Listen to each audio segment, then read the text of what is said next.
everyone, Joe here from ActionX. Welcome to What's in the Tube. Well, welcome back. If this is your 14th The Rookie Season 8 episode review, hope you're doing well.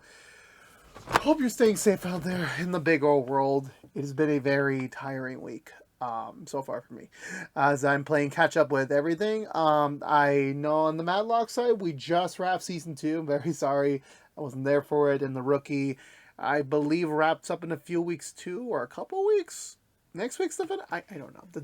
That's just how far behind I am. Like, I'm playing catch up in a very fair pattern because I'm due to travel, so I will be able to finish off the entire, both Rookie and Madlock, by the time I go. So the entire review season will be done from my end by the time I leave.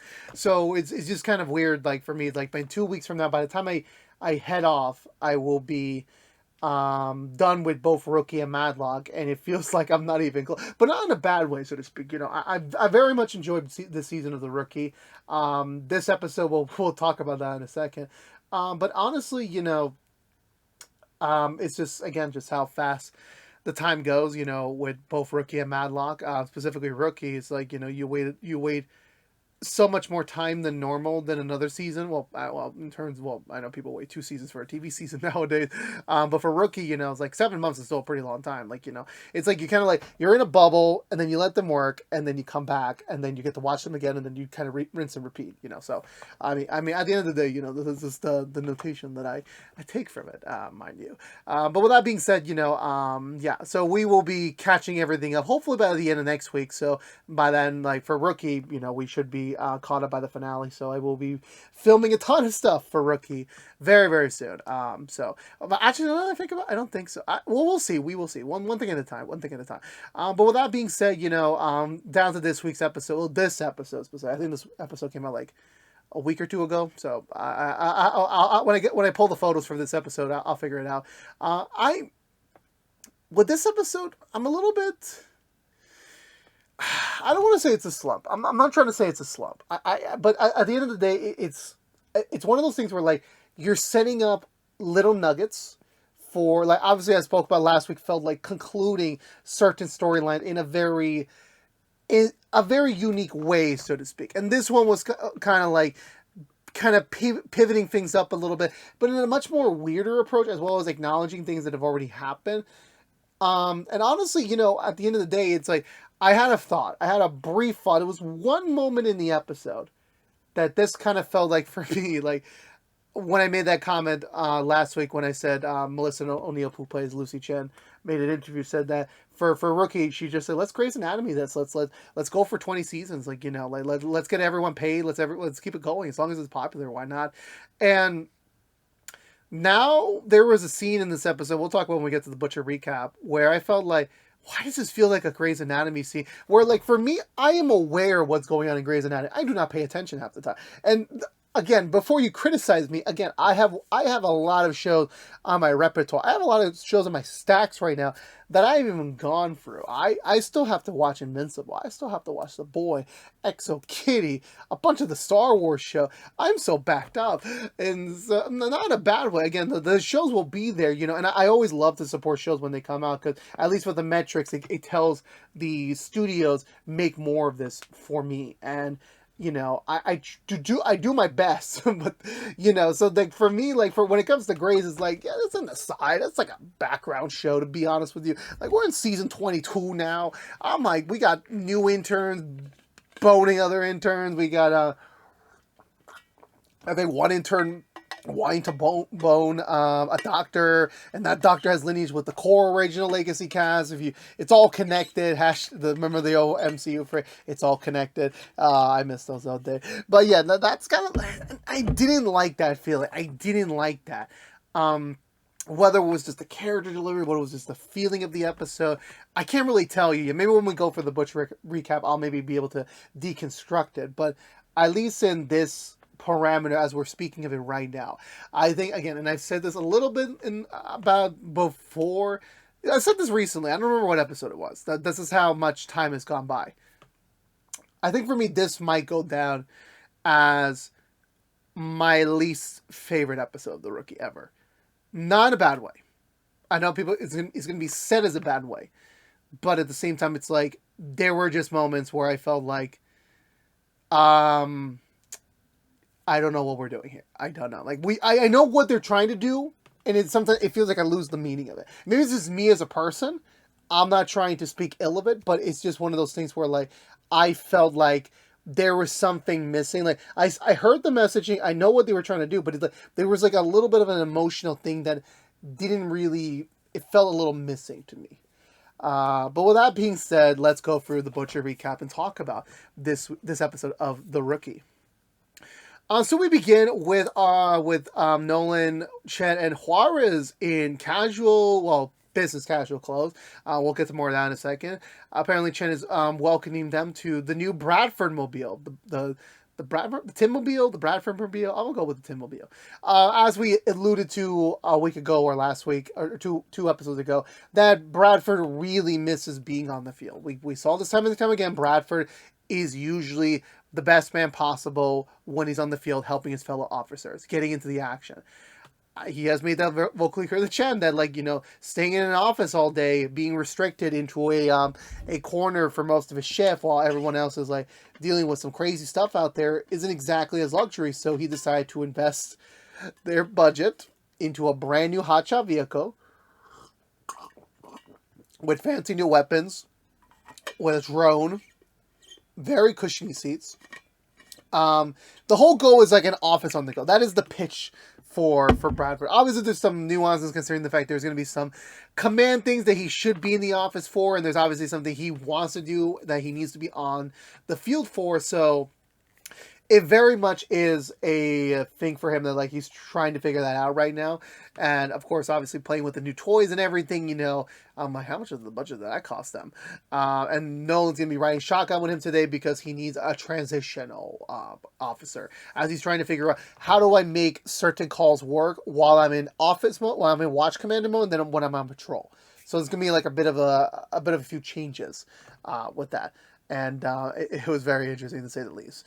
We cut over to, I believe we can just go straight to the DA's office where, yeah, Wesley lost the election, ready to move on. Today's going to be presumably his last day, at the thing. Sadly, the DA's office has already suffered a few casualties and Wesley's getting ready, going back to private practice. I don't know why the heck, Lopez made a suggestion of them moving to Miami to start over, which I'm like, y'all ready to jump ship again? Again, I know the rookie is expanding, and we might need a rookie Southwest, but like I don't know, I don't know about that one. Also, my bad, Southeast, my bad. But however, there is a bit of a hiccup on the road. Obviously, Wesley found that a few of his lawyers, fellow of his peers, already quit already, so they're down a lot of manpower. So the DA, who was ready to probably heave him ho, realizes that I cannot lose more people right now. I already burned a lot of bridges. I got to keep the ones I maybe sort of have left, and that involves keeping Wesley. Even if they were former running mates, now they're back to being boss worker. And Wesley's again ready to admit, I am done, I'm ready to go. And then his former boss comes in and tells him, no, look, I understand your hesitation. I really understand you wanting to go and get going with your life. I 100% understand that, but there is still a chance. We could still make some good here. And I'm like, dude, are you talking out of your ass, or you just didn't want to be alone? Because like this woman is about to kind of like basically change the hierarchy of the DA's office of the good city of LA. Like I don't think that's gonna happen. I really don't. But Wesley is convinced to give it one more day. Maybe this one day will reinvigorate his reasoning to be part of the DA's office. And Wesley's like, okay, I got it, no harm, no foul. I guess I'll do it. Then we come back to the station where Gray does give a little bit of concern to Bradford about the mobile office approach. Again, like we said before, there is some benefits to being on the field, but at the same time, there's a lot of benefits to being in the office. And sometimes they're not. Maybe the controlled environment of the office might be more better for watch commander duties, but again, we'll see how this goes. No harm, no foul. They already spent the money on the vehicle, so it's staying in budget. So whether it gets taken out of next year's budget or not, Bradford calls into the bullpen where he lets everyone know that Selena is taking the week off to do specialized training. She does want to kind of join into a specialized unit. Obviously, she gets the chance to kind of, be able to kind of like mesh in there, kind of see what she wants to do, and she's going to choose missing persons, which Bradford has a little bit of concern about, but we'll get to why momentarily. Obviously, as I said before, that Bradford and Chen will be sharing selective responsibilities while Bradford is still kind of taking over the whole, like, figuring out how to go be on the road and still be on patrol vibe. So Chen will be kind of stepping out a little bit in the intermediate as a result of things.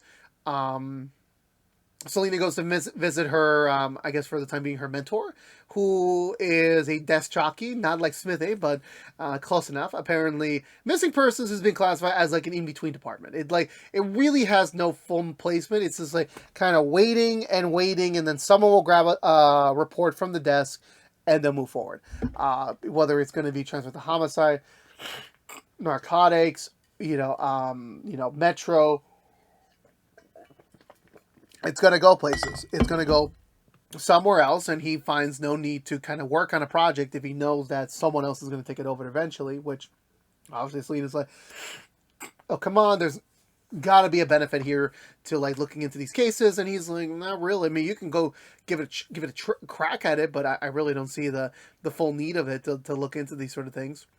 Nolan and Bradford are beginning their brand new patrol, their brand new unit, and Bradford's very comfy in his mobile office, but obviously he's still trying to maintain the status quo. Nolan will be back to training Penn momentarily once he returns from break. So, just let's keep working at it. Let's keep moving forward with this, and let's keep it striving. Sadly, before they are responding to a call, which is not that crazy of a call, but just a call in general, because Bradford needs to know how his response time is while balancing with his other duties, and when they're about to approach the drunk individuals that are fighting in the middle of a back alley, Bradford does get a call from the captain, which I just completely remember that there is this obnoxious captain we got so many seasons ago that I'm pretty sure is the same dude, which I'm like, this guy's been off screen for 7 freaking years, and you're telling me not once they decided to explore a storyline with him? That would have been fun. I mean, I know they were doing something with him in Gray back in season 1, but we never really got to see that fully, and I'm just like, damn. I apologize for drinking so much water. I have been talking all day, so I need to lubricate my throat. So sadly, by the time Bradford finishes the call, Nolan and the visiting Chen immediately corner the two guys and get them off the street. Which again, Bradford's like, well, that's just lovely, mind you. They all resume back on the road. Nolan gets a call from the drone kid again. By this point, I might as well learn his name. If he appears again next time, yeah, I will do my best to remember his name. This is like I think his 4th appearance in the show, 3rd this season. I could be wrong on my number, but it just feels like he's been here a while. Apparently, he found a dead body, which I was just like, how is this dude getting into so many issues? He was in the middle of the desert where, yeah, he's saying Nolan. The dude freaking got into a game show conspiracy. Then also the dude also got into the zombie episode, which I'm like, my God, this dude is like, have the bad luck in the world. I know what they're trying to go for him, and we'll get to that momentarily. But yeah, so to learn a little bit more context, not only is he part of a game show, which I'm presuming got canceled by this point, and that, obviously he's a filmographer, he attends this very luxurious private school for some reason. I don't really know exactly what is going on, so to speak. But regardless of that, yeah, so they stumbled upon it. It's because a whole high school drama thing where like everyone's kind of involved. There's a film club, and they were shooting a movie, or like I don't remember. Like this is where I kind of start to zone out a little bit, and that's why I said this was the Grey's Anatomy feel of it, for good and for bad. This entire thing with the teens, and maybe because it's just me getting old. I am, for context, in my late 20s, which still scares me to say. I'm in my late 20s, and I am looking at current high school teenagers, and I am just like, I am so thankful I am out of high school. But yeah, no, so so they're trying to figure this out. It's like any other high school cliche. There's like relationships, friendships, drama, betrayals, cheating, all that sort. And we'll get to, I'll do my best to explain it. But yeah, so one of them, well, supposedly all of them knew about the dead body. Now it's just a matter of like trying to figure out exactly what happened, because none of them are claiming that they know about the matter itself. Um, so Harper, Lopez, and also Chet are running point in this entire investigation, trying to see how can they like figure this all out, so to speak. How do we kind of get to the bottom of this? So from there, I believe we go to the beginning. They interview, and this is when they finally get into the scene, and also context, the popular girl, the one who's like the main actress. Drone Kid has a crush on her heavily, but she does not reciprocate at all. Nolan's just trying to break it down. Look, we're going to try and get through these interviews as fast as possible. Let's just, answer the questions and be done. We'll move on with our days. And she's like, oh, can I go first? Because like I really don't want to be here. I got like a whole premiere coming up. I need to be ready for that. And Nolan's like, sure, you'll go first. And I'm like, she says she's legally emancipated, which again, I don't know if she knows the difference, but like legally emancipated means like you are declaring yourself as an adult before you're usually legally able to. And she kind of gives Nolan like some weird eyes, which I'm just like, oh god, oh lordy lord. So they start the interview where like it doesn't really go anywhere. They're just like talking about like she's talking about the movie and just like how does it all connect with everything that gone on with the dead body. She heard it from this guy, and then as they're interviewing everyone else, it's like, oh, I heard it from him, and I heard it from him, and Chen's like being the one like kind of cross-referencing the stories. And by the time Drone Kid comes in, Lopez and Harper is like, thank God, like someone normal. It's like how are you like in this age group and like you're the only like complacent one here? And he's like, well, all these kids are dramatic. They really, really are. And then as Chen's kind of like explaining like where things are at in the flow chart, he provides some context, and that's when she's like, okay, so it's got to be this specific girl who, when they do a little bit of research, I think her name is Reese or something. When they do research on her, she apparently is the only student in the school that's come from a low income, so she's not able to properly afford everything, and as well as the kids are also receiving extra tutoring, which costs more monies. Which again, if you're just barely enough to cover the tuition, you can't do anything else. So that kind of provides a little bit of a clue of where exactly they could go next on this arrangement. Selena goes through one of the packets. She seems like to have gotten a lead. Her new mentor is very like, why are you doing so much work on this? Like literally, like I just told you, like if you really, really want to pay attention, like you're gonna figure out that eventually most of the work you will try to do will go nowhere. It'll just be taken by someone else, and you'll get no credit. So. And then she obviously explains the story where like, her sister got kidnapped and she was labeled a missing person for a very long time. So in a way, like, this is her like trying to make sure that another Selena never happens out there, with this result. And while he said the action is not honorable, it doesn't really take away from the fact that you are still like looking into this, like again, like another person will solve this case. Nothing you will do as fast as you will, it'll just get taken by someone else. So better just kind of like just do what you need to do with the paperwork and leave it be. Let someone else take care of it eventually. But she does decide to go because she looks into this one person. Sadly, she does have a drug background, but Selena's not giving up hope. She recruits Smithy to look at some nearby sewers. But however, when they're looking and looking and looking, sadly, the guy does call Selena to let her know that, oh yeah, no, that girl you're looking for, yeah, they just called. Apparently, the halfway house already said that she came back. Which I'm just like, obviously Selena just stepped in crap, no pun intended. So she's like, that's just wonderful. That's wonderful. So I believe from there we head back over to, I want to say we head back over to Nolan. Do we have it to the kids? Yeah. So they call in the student that is suspected of this because, like, she comes from the low income family, and she admits, yes, that times a bit tough. Obviously, the grades aren't there. My mom came down to the school to speak with someone, and then they took their conversation outside, and then when she came back, she was alone. So the assumption is her mom killed it, which again is kind of a closed in, closed out kind of case. Obviously not confirmed, but good basis to start with that one. From there, I believe the kid is the drone kid's ready for pickup, but his mom is busy again, so Nolan had no choice but to call his dad, and we finally get to meet his dad, and yeah, he's a deadbeat. only cares about like, you know, trying to make his businesses work, probably has like a very shitty memory, and, you know, is just trying to like, you know, make his own dreams come true rather than like take care of his kid, who completely is embarrassed by him and really does not want to be anywhere near him. So they go off on their own. I believe Juarez returns back to the station. You know, she's looking at another person right now. This is a missing person that supposedly got missing after she left for Coachella, which ironically, I believe that's when this episode came out, when weekend one was happening for Coachella in the current context. And, sorry, where do I go from there? I forgot what I was going to go with that statement. I know, I remember now that, you know, she wants to explore that. It happens to be within the apartment complex that she's living at with Penn.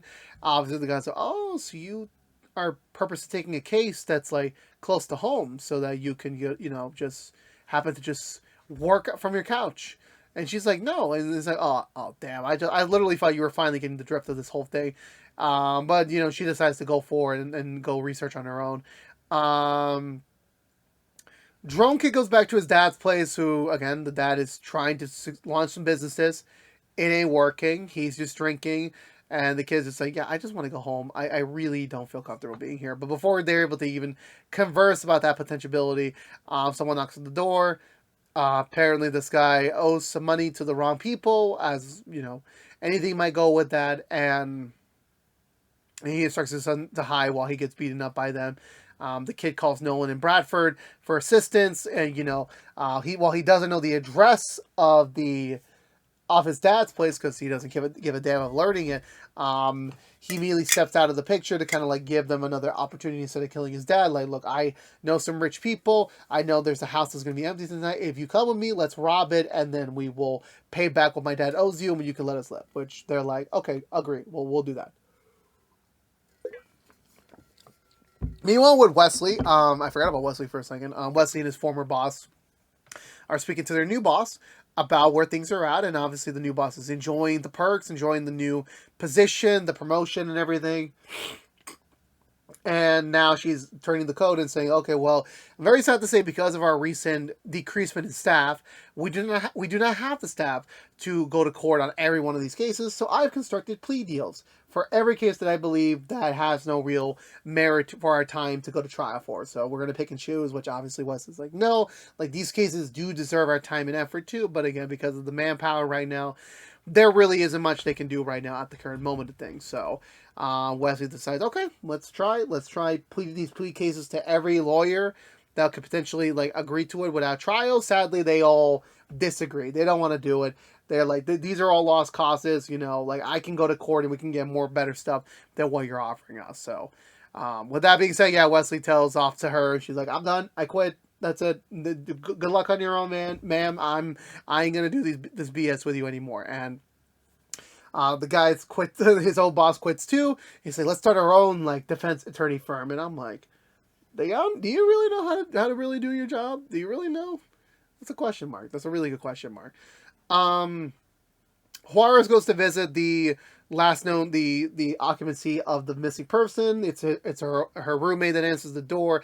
She just assumes that she probably ran out on things after Coachella, so she doesn't really like find it too concerning, to be honest with you about it. So she's really like, yeah, she left, and that's about it. You know, I think she'll just, it's one of those things like she doesn't owe me a response. We aren't family, we aren't related, so I'll just chalk it up to be like that. Juarez does at least ask and at least check the room, you know, just to make sure there's nothing there. Just maybe there's a context clue that we missed somewhere. She's like, sure, go for it. Juarez is looking at the room, inspecting it. She finds a suited spot, looks under the bed and sees a teeth there looks like it's been pulled out. And then the roommate attacks Juarez with pepper spray and tries to kill her with a hammer. Thankfully, between sheer luck and her skills, she has managed to be able to take her down, disarm her, and then also manage to kind of get the situation back under control. She returns back to the station where her mentor is like kind of scolding her a little bit of like, this wasn't the plan. You shouldn't have done this. Like, you should have at least told me what you were doing. Because, like, you going lone wolf, and let's say you weren't lucky. Like, how have we been able to find you? You be the next missing person on here. So, really think about it like that. But of course, Juarez is, still going to keep to her trope and like, yeah, no. Well, at least we are making some progress on one of these files. So at least that's the big win for her for this particular case. The kid and his dad drive the goons over to his crush's mansion. They're about to head in. They assume she's not there, but however, they do find her there crying because apparently her part from the movie has been cut. So I don't think she was exactly a major part of the movie after all. But however, it's immediately known that yeah, they're here to rob the place. It's it's a hostage situation now, so it's like my goons are gonna come in. We're gonna take everything what you got, and then we'll be out. So simple as that. Nolan and Bradford managed to arrive base. Bradford managed to take down one of them. The guy being very direct with the kid, like, yeah, we're probably gonna have to kill you after this. Like, we just don't like loose ends. We just want to get away with our money. Your dad will live though, but for y'all, like, yeah, it ain't gonna happen. But there's kind of a semi-sweet moment between him and his crush, but like nothing really to write home about. Nolan also comes in, takes out one of the other dudes as the main dude's about to like just kind of assassinate these two and call it a day. But the kid manages to play one more ploy, saying that there's a gold bar in this specific drawer, but it's if you want to go now, we can go. Which I'm like, this guy's the dumbest fuck in the world. Like, what rich guy is gonna leave a gold bar in his night table dresser? It's just like, it's the weirdest thing in the world to be doing. But like, he falls for it. The kid kicks him in the balls, which I'm just like, this man should have just instantly shot those two. We would have been done already. But thankfully, no one comes in for the arrest, and thankfully, everyone is safe and sound and recovered. Nolan decides not to press charges on the dad because at the moment everything he supposedly did was under the stress, so he will not get charged for this. But of course, he does express his disappointment considering the fact this was supposed to be the thing to finally make him be a worthy father, so that he can pay some bills, pay some alimony, and give his kid what he wants. But sadly, that's no longer in the books, and Nolan, obviously being a father, kind of relates to him as well, like trying to give your kids the best as possible, even if like your circumstances don't happen to be the best ones, specifically speaking. Nolan sees the kid again, and the kid's like ready to go home, ready to be done with this night, just ready to sleep it off and kind of move on with his day. But Nolan gives him a little bit of really nice advice, and to be honest with you, I'm really seeing like Nolan is trying to just kind of be like a father figure to the kid. And obviously, as we talked about a couple seasons ago, Nolan and Bailey weren't able to ever conceive their own child, even though that the actress was pregnant at the time. That would have made sense for the storyline, but it never did happen. So him having kind of like another wind of like being a father, is very interesting. Is it entirely what we need? No, but it's still sweet. It's still very sweet. But yeah, that was kind of the end of it. Was that the end of it? Yeah, that was it for the end of this week's episode of The Rookie. Honestly, talking about it, nothing really has changed. I don't say they finally had a Grey's Anatomy episode in terms of my definition, but I will say that there were some things from this episode that I feel like they were funny. It was a fun premise, and it's fine to have fun once in a while. I'm not gonna chalk it up to that, but it just feels like that there was like we were pandering a little bit. Like, I'm hopeful we're gonna come back to Juarez wanting to be a missing persons investigator. I want to see Nolan continue to be like a father figure to everyone, including this kid. I would love to see the Bradford Mobile come back. I would love to see all of that, to be honest with you. I really do. There was something missing that I can still quite put my finger on, even after having talked about it for this moment of time.